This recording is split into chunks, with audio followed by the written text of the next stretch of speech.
Welcome to French Avenue. Microphone. Welcome to French Avenue microphone. Alors, bienvenue. Et si aujourd'hui on changeait complètement notre façon de voir les verbes irréguliers en français? On va oublier un peu l'idée d'obstacle, parce qu'en réalité, ce sont les clés secrètes. Oui, vraiment, les clés qui ouvrent la porte à un français beaucoup plus authentique, plus naturel. Ah, ce sentiment. On est tous passés par là, non? La frustration devant ces listes de conjugaisons qui, franchement, n'ont parfois ni queue ni tête. C'est un vrai défi, c'est sûr. C'est un peu le passage obligé quand on apprend le français. Mais attention, voilà la bonne nouvelle. Et elle est juste énorme.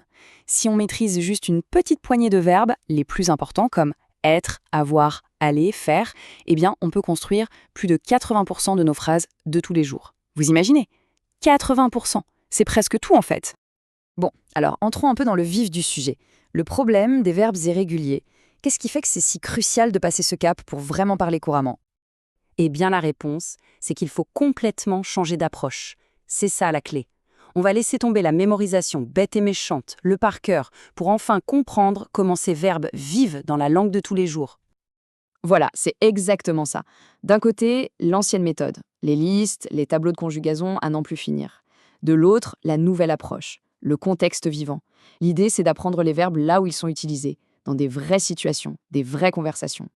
Cette phrase, elle résume absolument tout. Il faut vraiment réussir à faire ce changement dans sa tête. Ce ne sont pas des exceptions pénibles, non, ce sont de vrais outils super puissants qui vont nous permettre de débloquer notre potentiel en français.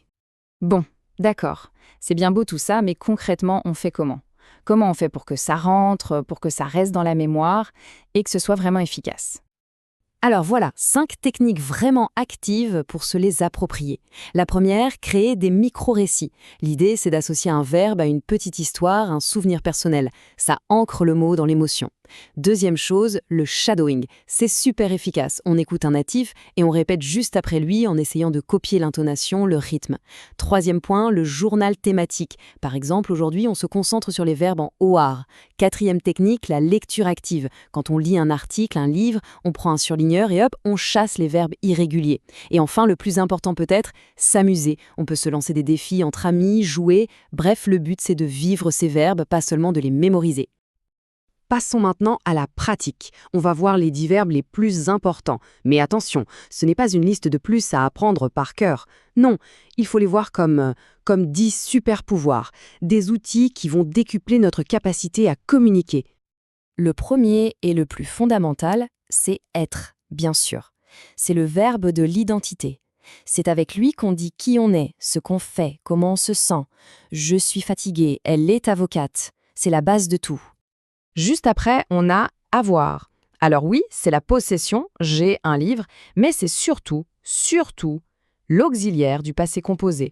Et ça, c'est juste indispensable parce que c'est le temps du passé qu'on utilise tout le temps à l'oral. Ensuite, aller, c'est le verbe du mouvement, évidemment, je vais au marché, mais c'est aussi la clé du futur proche qui est super utilisée.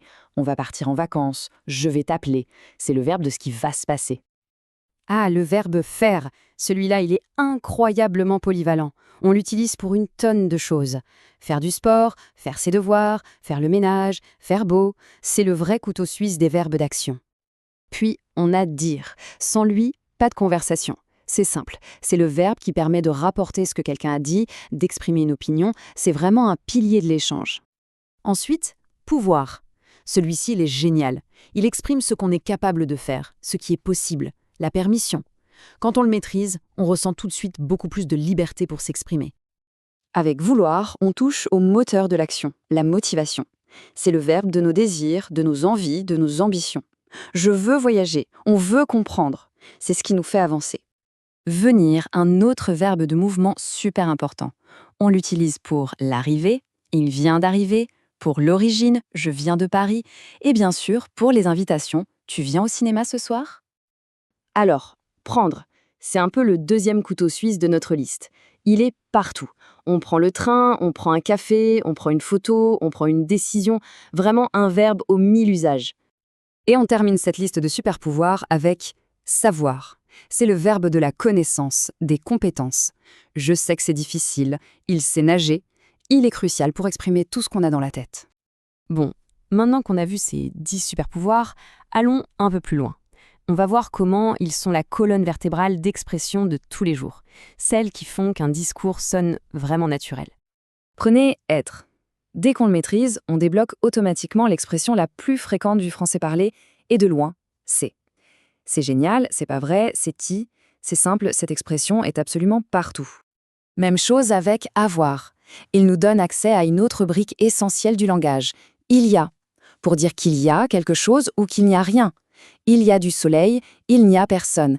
C'est un automatisme fondamental à acquérir. Et ce n'est pas tout. Avoir, c'est aussi la base de plein d'expressions pour parler de ce qu'on ressent. Avoir besoin d'eux, avoir envie d'eux, avoir peur d'eux. Ça nous montre bien que ces verbes ne sont pas juste des outils grammaticaux. Ils sont vraiment au cœur de l'expression des émotions.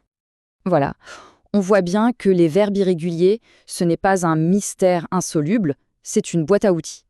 La question, ce n'est donc plus de savoir si on peut les apprendre, mais par lequel commencer. Alors quel sera le premier super-pouvoir à débloquer ? Bienvenue dans cette nouvelle analyse. Aujourd'hui, on s'attaque à une montagne, enfin un Everest pour quiconque apprend le français. Les verbes irréguliers. On a tous en tête ces listes interminables qui ont donné des cauchemars à des générations entières d'étudiants. Mais voilà, on a mis la main sur un guide qui prend le problème complètement à l'envers. L'idée de base est assez provocatrice. Et si ces verbes n'étaient pas des ennemis à abattre, mais plutôt des alliés, des sortes de raccourcis en fait pour parler un français plus naturel, plus vite. L'approche est fascinante parce qu'elle nous dit d'oublier la mémorisation de masse. D'ailleurs, elle avance un chiffre qui change tout. Avec juste une poignée de verbes, être, avoir, aller, faire, on pourrait déjà construire plus de 80% de nos phrases de tous les jours. Quand on y pense, c'est presque un hack de la langue française. C'est ça qui est fou. On passe notre temps à les voir comme des obstacles, des trucs à bachoter, quoi. Alors qu'en fait, c'est le moteur de la langue. Cette idée des 80%, c'est la confirmation qu'ils ne sont pas l'exception, c'est la norme absolue dans la conversation. Sans eux, le français serait plat, mécanique. On va voir qu'en apprenant à les maîtriser, on ne fait pas que de la grammaire. On touche à l'âme même de la langue. Exactement. Alors, entrons dans le vif du sujet. Comment on fait ? La première grande idée, c'est de remplacer la mémorisation par l'expérience. Fini les tableaux de conjugaison, l'approche ici est sensorielle. Il faut lier les verbes à des actions, des émotions, des souvenirs. Et pour ça, il y a des techniques très concrètes. La première que je trouve géniale, c'est celle des micro-récits. L'idée est toute simple. Chaque soir, on prend 5 minutes pour raconter sa journée en utilisant consciemment 5 verbes irréguliers. Par exemple, aujourd'hui, je suis allée au marché, j'ai vu des choses incroyables, j'ai pris un café, le vendeur m'a dit bonjour et j'ai voulu tout acheter. Et tout de suite, le verbe est associé à un moment vécu. Ce n'est plus un mot dans une liste. Et si on se demande pourquoi ça marche si bien, la réponse est presque neurologique. Quand on fait ça, on n'active pas la même partie du cerveau que pour le par cœur.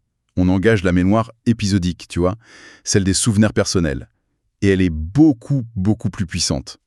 Associer un verbe de mouvement comme « aller » à une action physique, comme le fait de marcher en disant « je vais », ça ancre le mot dans la mémoire procédurale, celle du corps, du savoir-faire. C'est l'idée de rendre l'apprentissage physique, en somme. Et c'est exactement ça. On transforme une connaissance abstraite, je sais que le verbe aller se conjugue comme ça, en une compétence tangible, un automatisme. C'est comme apprendre à faire du vélo. Au début, on pense à chaque coup de pédale. Et un jour, paf, on n'y pense plus du tout. C'est ça l'objectif, l'automatisation. D'accord.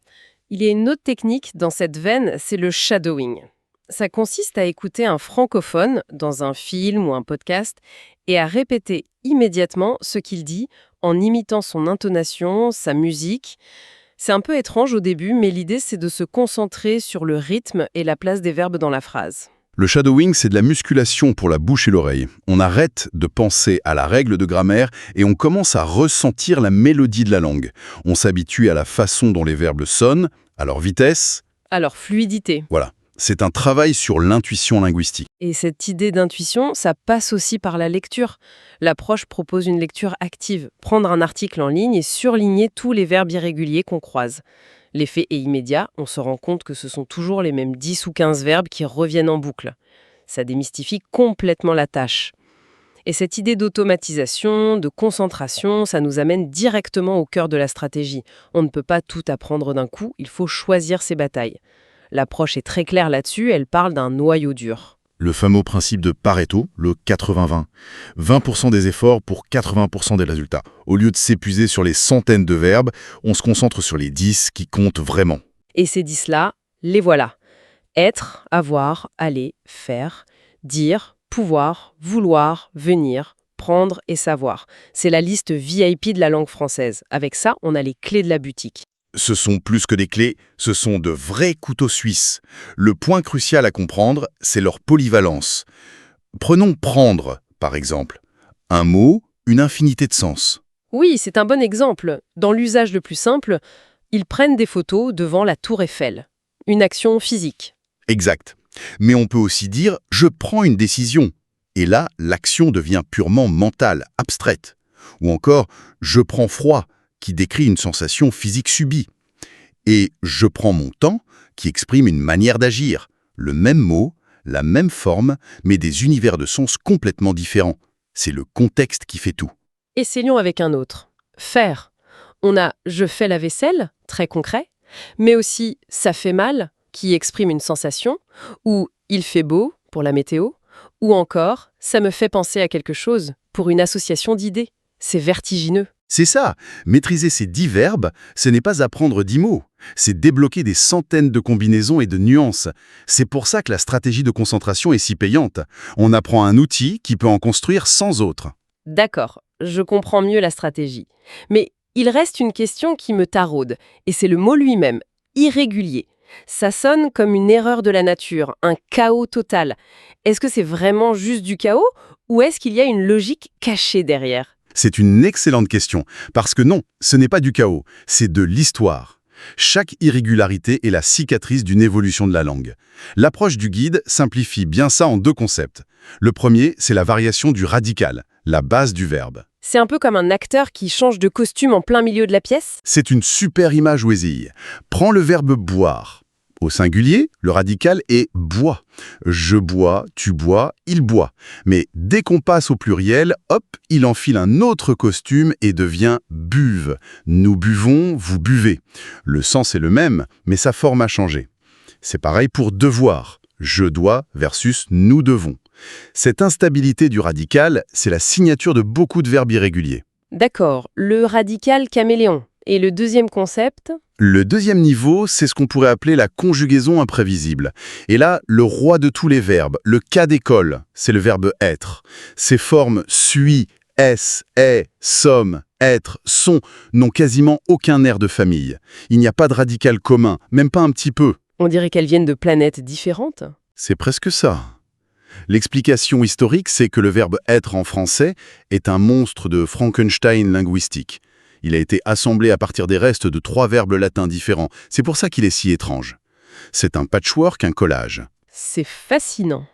Mais il y a un autre truc qui me pose problème personnellement, c'est quand les verbes se ressemblent à l'oral. Le fameux « il part » et « ils partent ». À l'oreille, c'est quasiment identique. C'est un vrai piège. C'est le 3e aspect de Shelley, les subtilités phonétiques.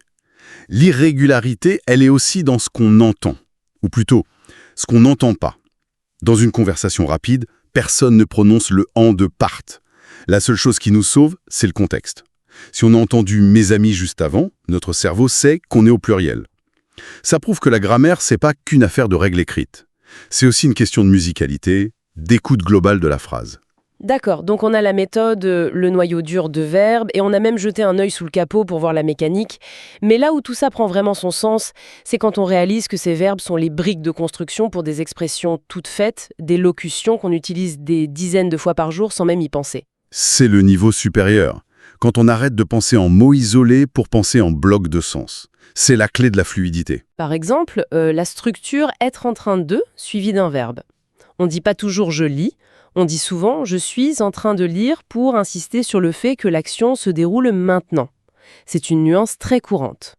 Et en apprenant ça comme un seul bloc, être en train de, on n'a plus à réfléchir à la construction.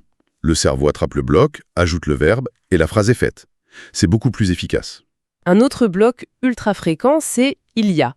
On l'utilise pour tout.